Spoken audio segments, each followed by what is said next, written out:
Kion had always known he was different, but he never imagined how deeply destiny had carved his future. The sun rose over the Pride Lands with golden warmth, painting the savannah in shimmering light. Birds scattered across the sky while herds moved in peace. Unaware that the balance of the land rested quietly in the paws of a young lion still discovering himself, Kion stood on a rocky ledge near Pride Rock, staring at the horizon, feeling the same strange energy that had followed him since he was a cub. It was the magic inside him, the ancient roar of the elders calling him toward a path he wasn't sure he was ready for. He remembered the first time the roar escaped him. He was frightened, confused, and certain that he had broken some sacred rule. But his father Simba saw something else in him, a spark of greatness. The same fire that once lived in Mufasa and the kings who came before them. Yet even Simba could not fully understand the storm building in Kion's heart. Kion felt the pressure every day. He'd been chosen at such a young age, given a power even adults would tremble to hold. The magic roar was not just energy, it was responsibility, a calling that didn't allow mistakes. As Kion walked down the path from Pride Rock, he heard Bunga's cheerful voice echo across the rocks. "Hey Kion, what's with the serious face? Did someone steal your spot on Pride Rock again?" Kion laughed softly, relieved at the distraction. Bunga always had a way of pulling him out of his thoughts. "No, Bunga, just thinking about the roar again. It feels stronger today." Bunga grinned proudly. "Good, because we might need that strength soon." Some animals near the eastern plains say they've seen strange movements in the grass. Could be hyenas, could be something bigger. Kion nodded, the weight returning to his chest. The roar pulsed again like a heartbeat, urging him forward.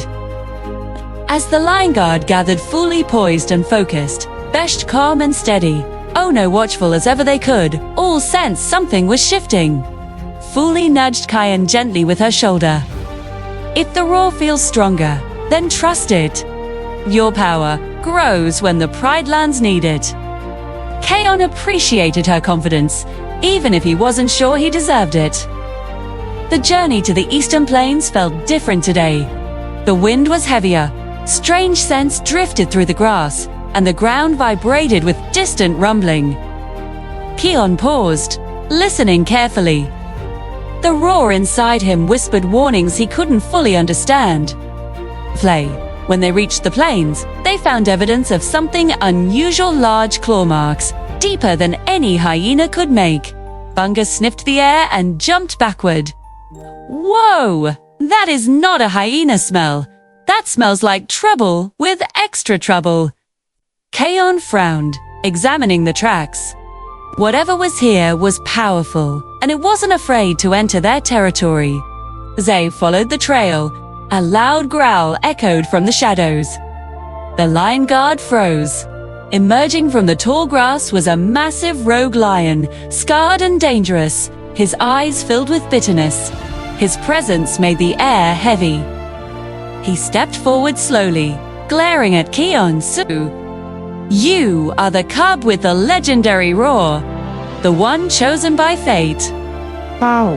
How disappointing that you look so small.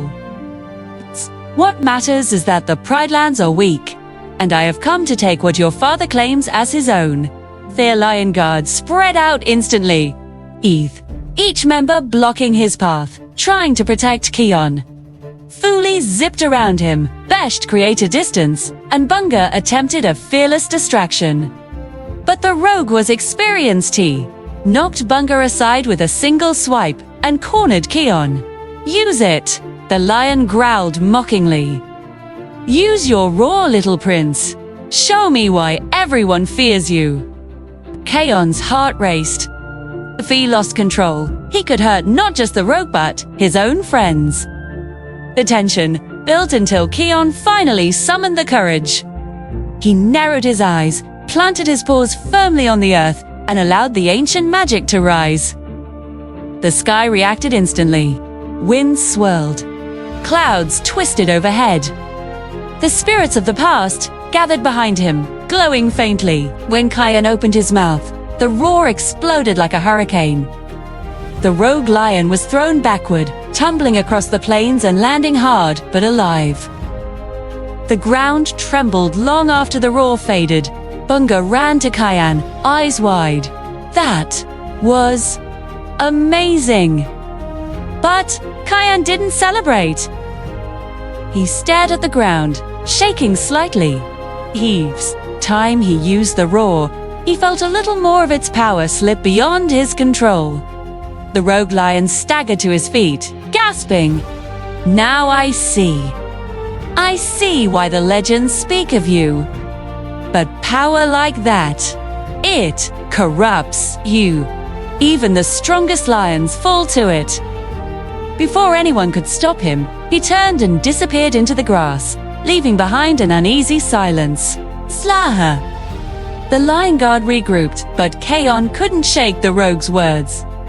The roar had saved them, yes, but the force he felt today was stronger, wild, almost alive with its own will. As they walked back home, Besh noticed Kion's distant expression. You protected us. That's what matters. Kion smiled faintly. I know. But what if one day the roar becomes too strong? What if I can't control it? Fully stepped in front of him, forcing him to stop. You're not alone. The roar chose you for a reason. And we trust you. You should trust yourself too. Their reassurance helped, but the night brought new doubts. Kion stood beneath the stars, remembering Mafasa's voice echoing in his dreams. The roar is a gift, Kion, but its strength depends on your heart. He looked upward, hoping for another sign, another message. A soft breeze brushed against him, warm, calming, and he felt a gentle presence. He closed his eyes, listening. A faint whisper, like a distant memory, passed through the air. Courage will guide you. The next day, a new challenge came. A massive rock slide had trapped several animals in a canyon. 4. The ground was unstable, and the slightest noise could trigger another collapse. Kion's heart pounded. He couldn't use the roar here not without risking lives. The lion guard moved carefully, working together, saving animals one by one. Kion used his voice, not his power, guiding them calmly. It showed him something important. He didn't need the roar to be a leader.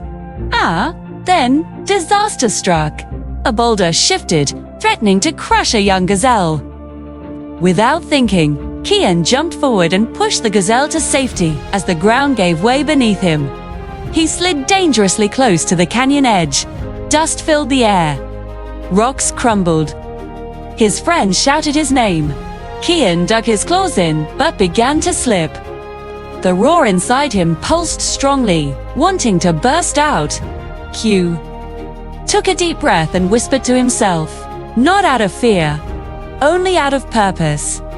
With total focus, he allowed the roar to rise not wildly, but gently. A controlled burst shook the ground just enough to stabilize the rocks. His friends rushed in, pulling him back to safety. When the dust settled, Kion realized something important. The roar did not control him. He controlled the roar.